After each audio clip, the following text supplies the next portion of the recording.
You, listen to me and listen to me well. The game has not changed, but the rules have.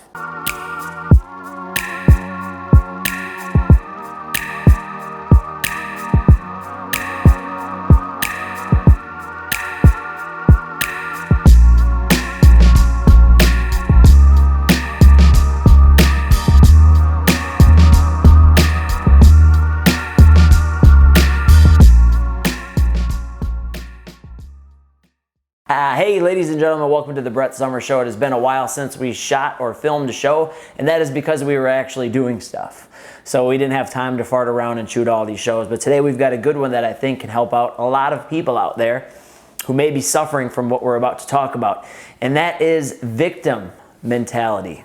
That is being a crybaby, being a whiner, and being a complainer, and being a bellyacher, and being somebody who's just talking about negative stuff all the time. I've seen it left and right. Britt, have you seen it? Oh, yeah. I mean, have you heard it? Have you been around anybody? I'm sick of it. I've heard enough of it. And today we're going to stop that. For everybody who listens to the show, you're going to come out of it better. I guarantee you that. And the thing that spurred me to want to make this show is because I'm in the strength and conditioning, the fitness world, whatever, the business world, in kind of the service industry. And obviously the service industry has been spanked by the entire COVID-19 and the whole rest of this quarantine, stay at home, all the other stuff that everyone's been yakking about. I'm not even going to talk about it. But the service industry has been cracked pretty good. And they've been deemed non-essential, and that is not a good thing for business. And that is something that can make people feel like victims. And that's what has happened. And people have been crying and moaning about it, but it's not new, right? Remember, this happened, at least we shut our business down on March 12th. And I think it was official for everybody March 26th or something like that. It is freaking May 15th or 16th today. What day is it? It is May 16th, and people are still crying on the internet. People are still belly aching. And in fact, I've actually lost a lot of respect for a lot of people. And, you know, tough circumstances usually bring out people's true character and integrity. I'm not saying everyone handles it well at first, but it's not at first anymore. It's been a long time. And I've seen a lot of people that I used to look up to, that maybe I considered mentors, that maybe I considered people that I would pull information from and that I would follow. And I am no longer following them. I am no longer impressed by them. And they've lost the number one character trait that I feel like all leaders have, which is being problem solvers, which is being people who can communicate clearly and can shift people from whatever the hurdle is or the challenge is or the landmine is, and they can point them in the right direction and pivot and adjust and make changes. I've seen people, gym owners, strength and conditioning coaches, college strength and conditioning coaches, private strength and conditioning coaches, trainers, gym owners, hair salon owners, I see that, and everyone's been belly aching and complaining about the situation. Does it suck? Sure. But the fact of the matter is, it's not just a problem. It is something that can bring an opportunity about, and that's what we're going to talk about. So I want to first break down what I consider the victim mentality and what Google, if you were to Google the phrase victim mentality. The victim mentality is an acquired personality trait in which a person tends to recognize or consider themselves as a victim of the negative actions of others and to behave as if they were in the face of contrary evidence of such circumstances. Now, what are 6 signs that you have a victim mentality? Let's go through that real quick. You feel powerless and unable to solve a problem or cope effectively with it. You tend to see your problems as catastrophes, making them huge, right? This one is a little out there. It's a weird situation, but you look at it as a catastrophe. You tend to think others are purposefully trying to hurt you, like the government, right? And you believe you alone are targeted for mistreatment. Last thing is you hold tightly to thoughts and feelings related to being a victim, meaning like you go to sleep with it, you wake up with it, you have lunch with it, you text with it, you post about it on social media. You are a victim and you enjoy being a victim and you cling tightly to those feelings. Now, let's look up another definition. Might be a little bit similar. There we go. Oh, we need the studio. It is what it is. Now, let's look up the definition of a complainer. A person given to excessive complaints and crying and whining.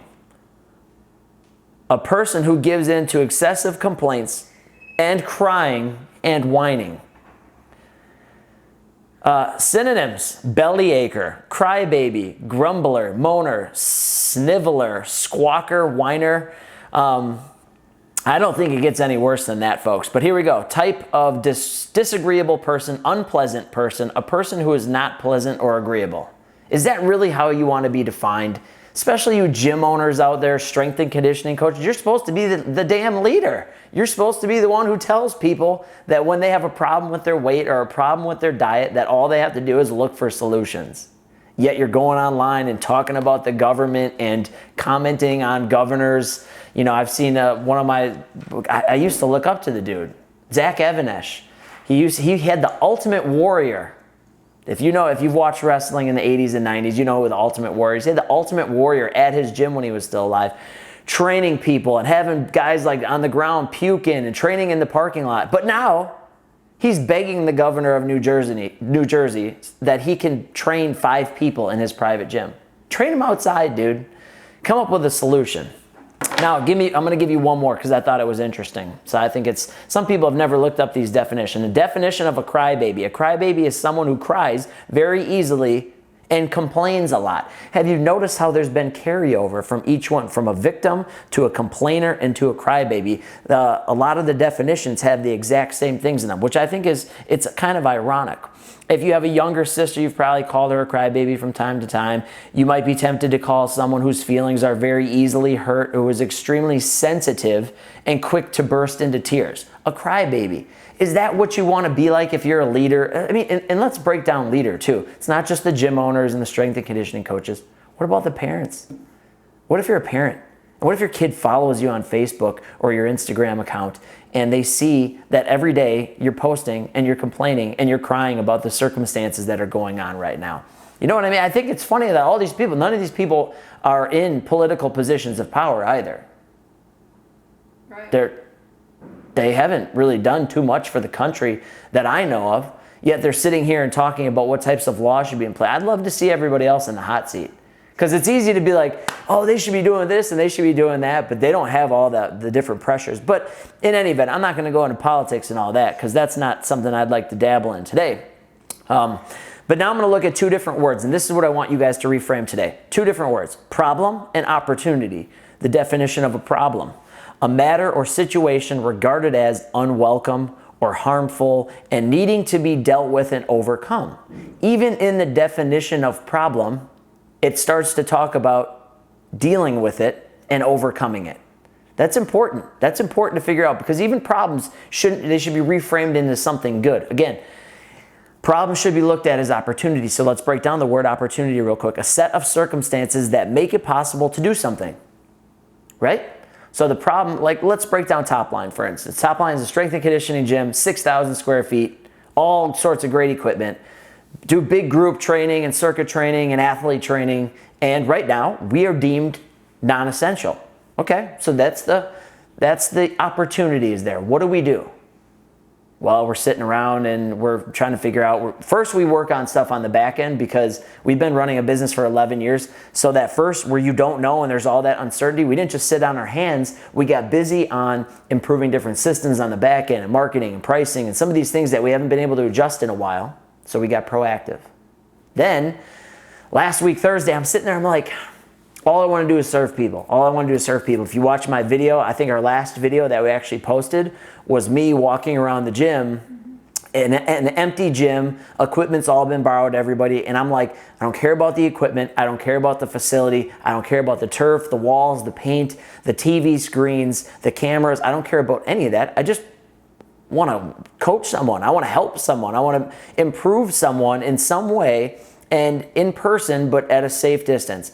So at 2 o'clock in the afternoon last week, Thursday, I say, okay, I'm going to post online. Anybody who wants to come train in that, I'm going to set up mats in the parking lot, 100-pound mats. I'm going to drag 15 100-pound mats out in the parking lot in the cold, right? It's Wisconsin. It's cold. We're going to drag out 15 mats. We're going to be 15 feet apart, not 6. We're going to over double that, 15 feet apart. We're going to have a little bit of equipment out there, and we're going to work out. And the response was unbelievable. Totally filled up. Everyone's there. Staff is there. It is cold. I mean, I'll be honest. It was cold. Britt wasn't there that night. She missed this night. But what were you doing? What? I was editing a video Oh, she was doing something. Okay. But in any event, so we go outside, we train people. People are literally saying like it warmed their soul. I needed this. They're sending me thank you text messages and I'm feeling good. I wasn't thinking about money. Actually, we didn't use equipment that night. It was body weight. We didn't even use equipment. Hundreds of thousands of dollars worth of equipment, didn't use any of it, and people still felt amazing, incredible. They felt through the roof about the workout. So we go, okay, well, how can we make it better if people want to do it? They're like, can we keep doing it? Yeah, we'll keep doing it.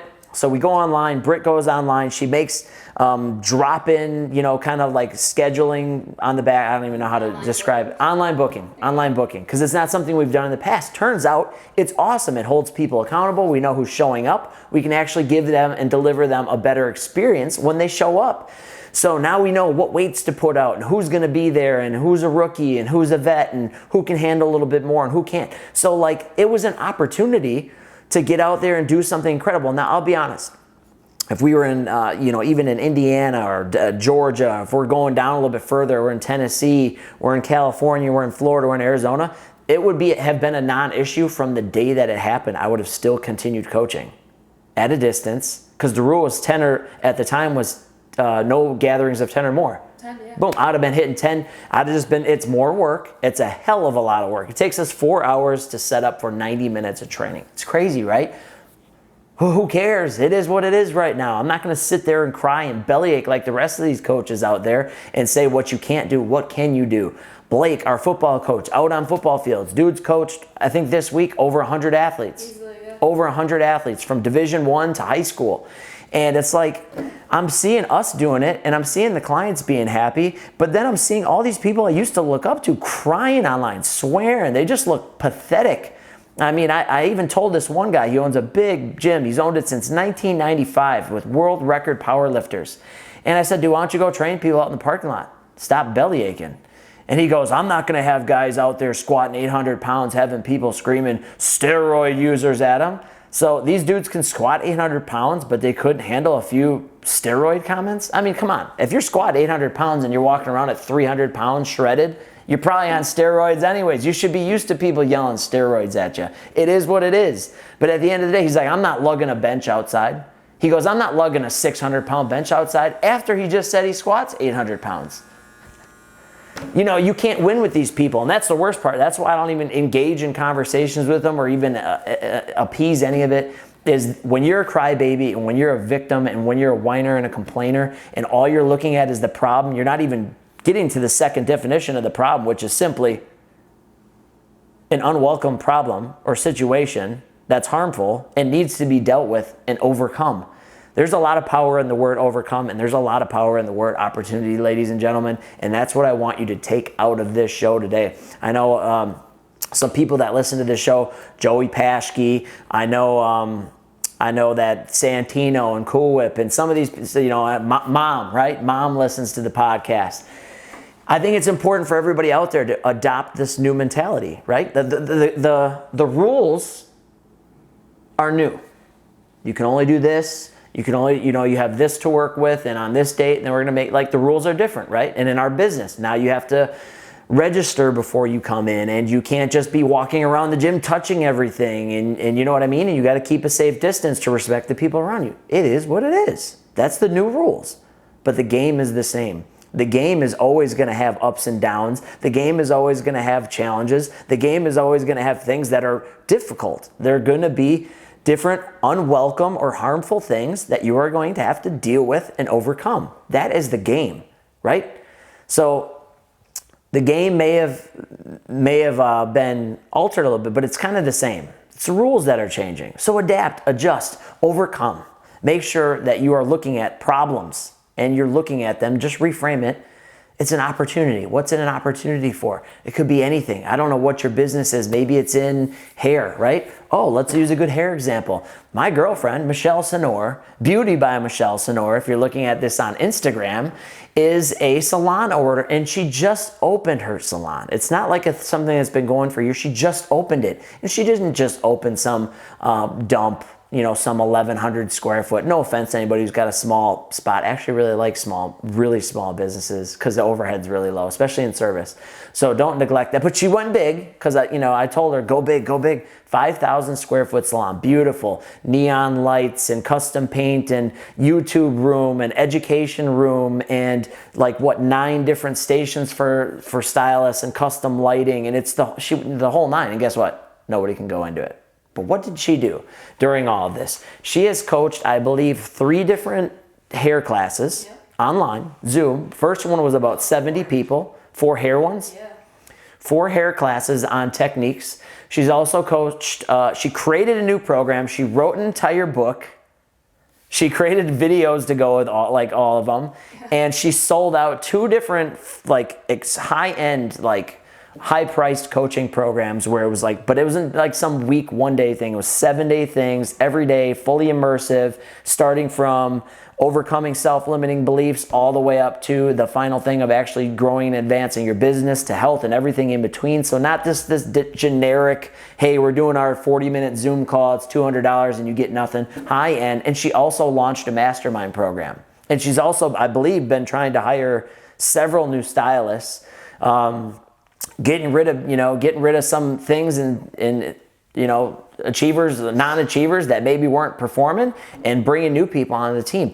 That's what I call problem solving. That's what you need to be focused on right now. I don't care what industry it is. Even if you're in the industry where you can stay open, you're essential, you're a target, you could be getting better during all of this. And I think that all of the people, whether it's a family member, a parent, a leader, a dad, a mom, who's leading your family, if you start to look at all of this as an opportunity to get better, to grow, to advance, to be able to spend more time with your family, to take some of the things you've been doing during this and changing it into something good, I think you'll look back at this, and as terrible as it has been physically on a lot of people, which I don't disrespect that at all. There's been a lot of people who have physically been affected by it, and mentally and emotionally, and I totally respect that. But I also believe that the people who weren't necessarily affected physically, and they've been more affected emotionally, and I think you need to start looking at some of the good things that can come out of this, and stop being a crybaby, and stop being a moaner and a complainer and murmuring and belly aching, and just wipe the tears away.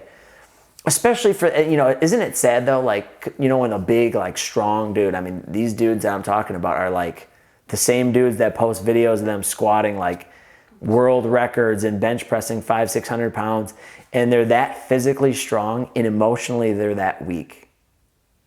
That's where you guys have to start questioning things. And I'm not saying we have a many 1,000-pound squatters following us, but if you're going to try and act all hard, and you're going to try, and some of these guys, all these guys that I'm talking about right now own hardcore strength and conditioning gyms. Oh, I believe it. There's nothing hardcore about complaining. There's nothing hardcore about crying and blaming the government and this, that, and the other. The government's always been the government. Not to mention the government didn't come up with the virus, or at least what I know of, and start to hand it out to everybody. And it is what it is. And now everybody's looking for the bailout. And I get that it's hard and money's hard for a lot of people. But, again, what were you doing in 2015, 16, 17, 18, and 19 when the economy was going through the absolute roof? The internet is absolutely exploding. Anybody can go out and make 50 to 100 grand on the side right now on top of what they're already doing. And what were you doing? Ball games.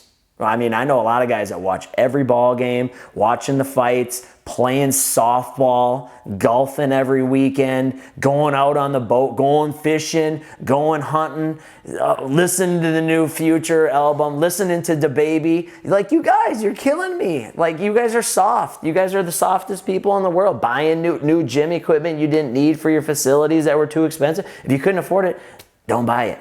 If something goes wrong and your business is gonna take a hit for 6 months, and you can't sustain, people are closing their doors after a week. I mean, if you're closing your doors after a week of not having revenue, then you probably shouldn't be an entrepreneur anyways. And that's me. Maybe Brett seems hard today. Maybe Brett seems mean today, and I'm not trying to be, but that's a fact of that. I remember when I opened this place. And the way I negotiated things, this, that, and the other, there's no way, the first day I opened this place, there's no way I would have went out of business financially. After a week, 2 weeks, 2 months, I would have been okay. And that's from a 22, 23-year-old guy.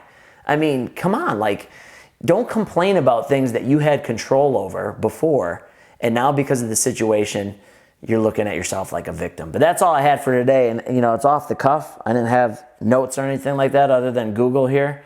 And Google had some good stuff. I mean, look up the definition of a crybaby. Ask yourself, look yourself in the mirror. Like, how do you post that stuff? How do you engage in that? Like, are you going on Facebook posts right now and you're seeing someone else crying? And so you're like, okay, and you grab your box of Kleenex and your tissues and you jump on the thread and you start crying with them and everyone's just on their belly aching and moaning and complaining and singing Kumbaya.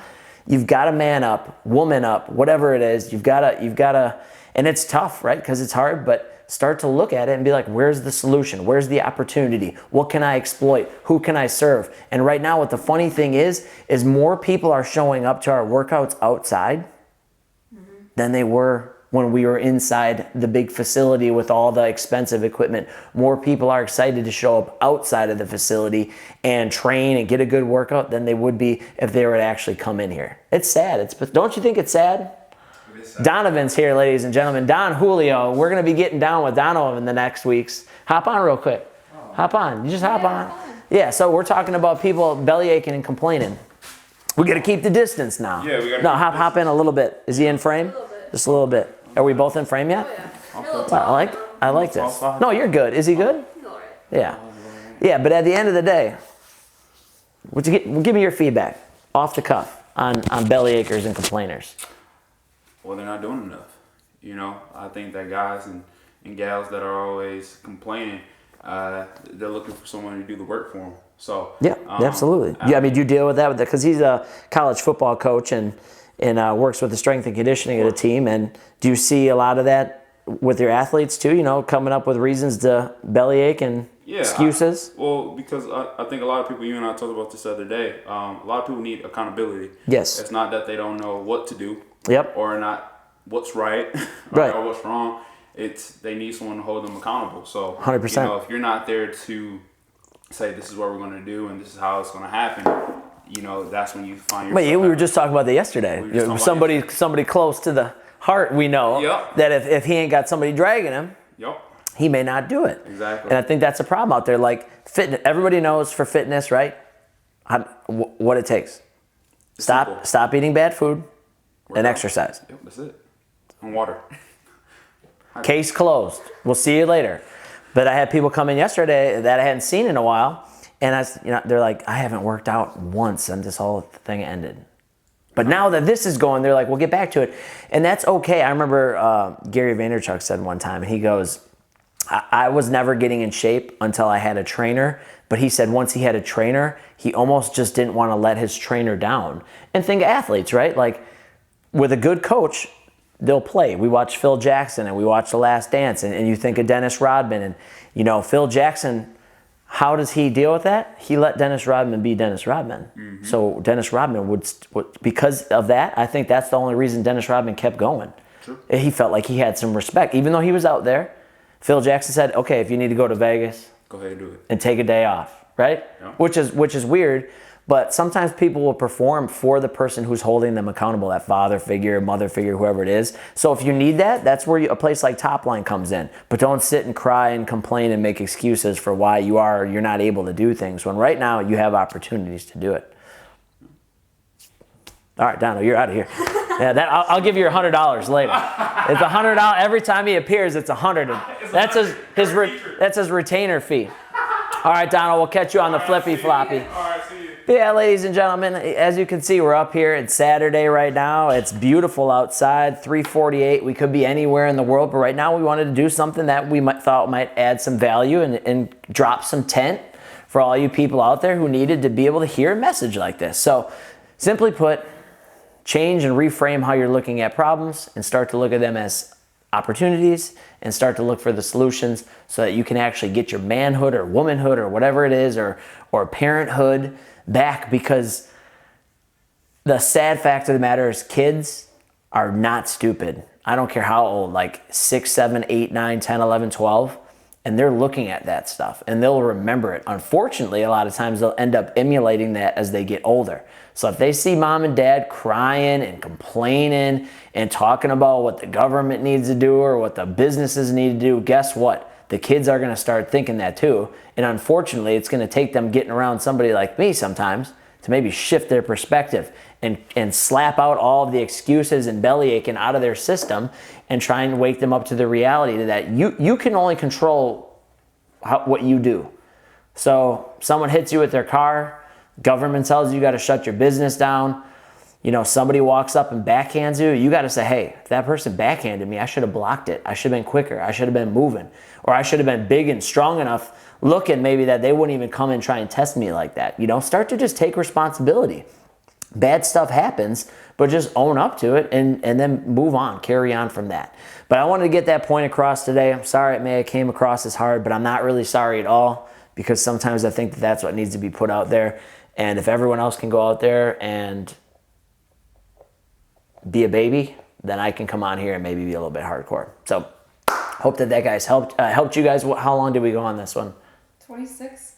Sorry about it. Britt's gonna have a long ass upload on this one, but we're having fun, and you know, news around the shop. I'll go into that in the next one. Yeah. Yeah. We'll catch you on the flip side, ladies and gentlemen. Go harden up today. Go look yourself in the mirror and bone up, because it's time to put in work. It's freaking middle of May. You know, you've been doing this for a long time now. It's time to pick yourself up off the ground and get back to it. We'll catch you.